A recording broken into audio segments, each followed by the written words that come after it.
So the black women showed up for Kamala Harris and the white women did not. I just thought it was interesting because Jake Tapper seemed very argumentative, as I said with JD Vance in his interview, almost like he seemed to be more in support of Kamala Harris's administration. Just to see what Joy Reid did there, I really think it was a disservice to the people. You know, she went straight to racism instead of saying, you know, there could be something else on the table that's happening.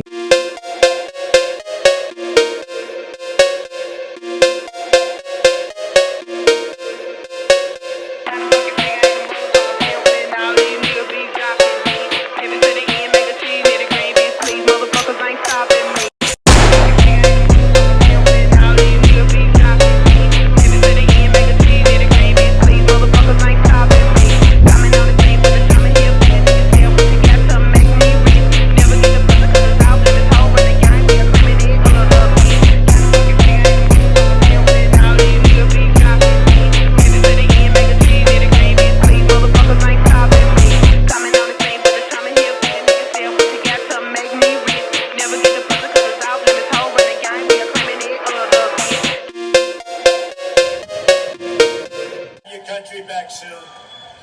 Not only is Harris, you ever notice when you say Harris, nobody knows who the hell you're talking about? No, nobody has any idea. Harris. Hey, where's Harris? They know Kamala. They know Kambabla. That was the nickname I used for a while, but I don't use it anymore because everyone thought I was just mispronouncing her name. I wasn't. Kambabla. Yo, what's good, everybody? Welcome back. It's been a minute. I'm glad to be back. I'm not going to get into today where I've been at. I know some of you are probably wondering or probably thinking like, why does it look like, you know, things are a little bit different? I'm going to get into all of that. But for now, as you can see the name change, CozyCorner TV. And what's going to be happening on this platform is, this really is a podcasting platform, but I've implemented different segments into it.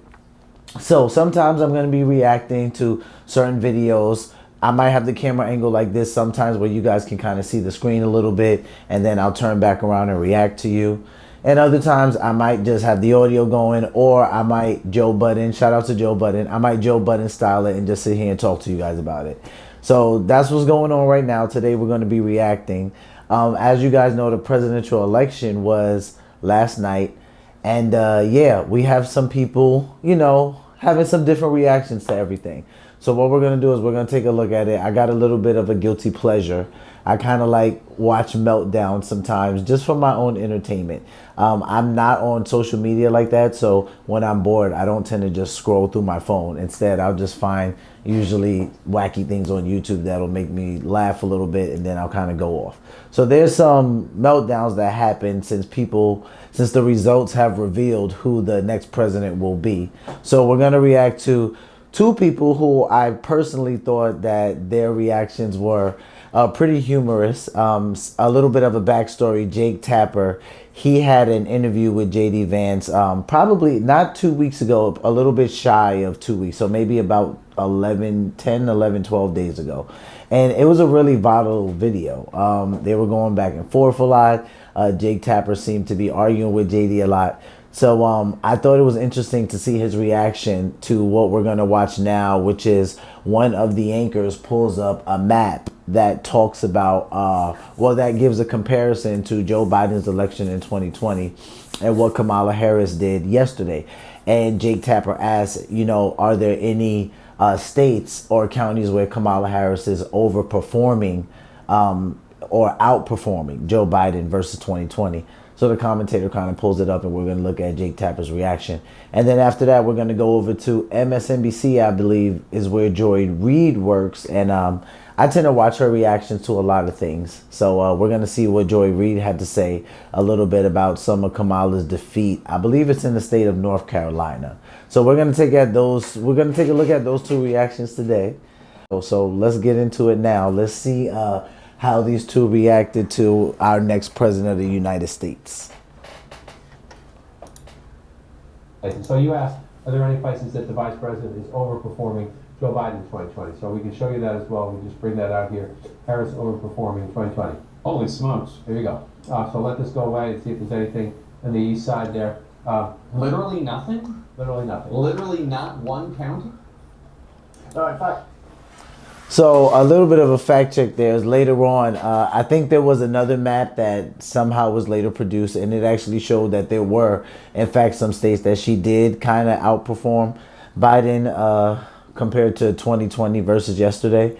But it was interesting to see Jake Tapper's reaction to that, because he's like, holy smokes, you know. And then the news anchor proceeds to say, yeah, there's really nothing here. Let's move this out the way to see if there's anything further east. And as he moves the object, there's still nothing on the map. So I just thought it was interesting because Jake Tapper seemed very argumentative, as I said with JD Vance in his interview, almost like he seemed to be more in support of Kamala Harris's administration, which no judgment there. You know, we're entitled to vote how we want to vote in America. You vote how you vote.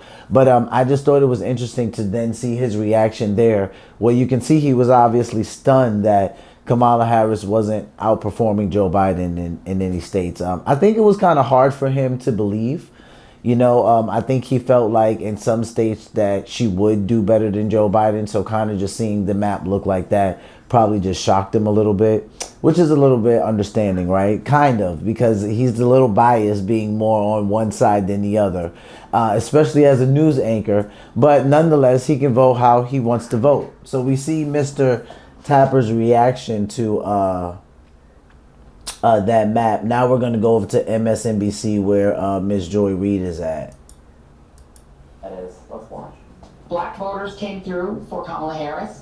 White women voters did not. That is what it appears happened in that state, is that if you can't flip enough white women, and we've talked about this on this set numerous times, is that you have a state where you've got a 6-week abortion or a 12-week abortion. I think theirs might be 12 weeks. Yep. But it's a state where women lost their reproductive rights, where there was a very heavy push to get women to focus on not putting in place, re-electing, putting back into the White House the person who was responsible for taking those rights away and restoring them. But that message obviously was not enough to get enough white women to vote for Vice President Harris, a fellow woman. This will be the second opportunity that white women in this country have to change the way that they interact with the patriarchy. That's interesting. And the way they interact with the patriarchy. So Joy Reid says, she makes a statement there, and she says this is the second time that white women in this country had a chance to kind of come out and support another female presidential candidate. She would be referring to the first one, which was Hillary Clinton. I believe it was back in 2016. And she says that they just simply did not show up. I was bamboozled by this. Like, I was baffled because I wanted to get a little bit frustrated by this, because I'm like, really, Joy, come on. Like, you're going to go straight to the racism thing. Like, the pandering thing during this election in 2024 I feel like it was at an all-time high. You guys tell me what you felt about it, because I felt like it was ridiculous this time around. But Joy Reid she starts off her statement by saying that in this state, white voters, black women showed up for Kamala Harris and white women simply did not. So the black women showed up for Kamala Harris and the white women did not. And I just thought it was so ridiculous that that's how she started. Like, the white women didn't show up, the black women did. This is why Kamala Harris didn't take this state. And, you know, I was just so annoyed by that, if I'm transparent. I was annoyed by it because I thought to myself, okay, Joy, like, appease me for a moment, right? So it just couldn't have been that these women, after about 2 years since Roe v. Wade has been overturned, it couldn't have been that in that time some of these women, or most of these women, right, could have encountered pastors who they met and possibly were invited to church, joined the congregation, and maybe they got a relationship with Jesus Christ. They found Jesus Christ, and now they have different views. Possibly that they joined the church in a small group that was maybe pro-life, and now they have different views. It couldn't be that. Like, it had to be, yep, here it is. this is what it is. The black women showed up for Kamala Harris and the white women didn't. And I just thought to myself, man, the level of pandering I've seen this election, it's been so treacherous. It's been horrible. I'm really interested to know and what you guys think about it. As we do these reactions, I really want to kind of sit down and not necessarily badger anybody based on their opinion, because people are entitled to their opinion, but kind of just think real intentional about what we're hearing. Like, ask some questions. Let's be curious about some things, right? Like, where is this coming from? Why is this being leaned on so hard? You know, why is this being pushed so much? Who benefits from this being pushed? What kind of benefit is there to this being pushed?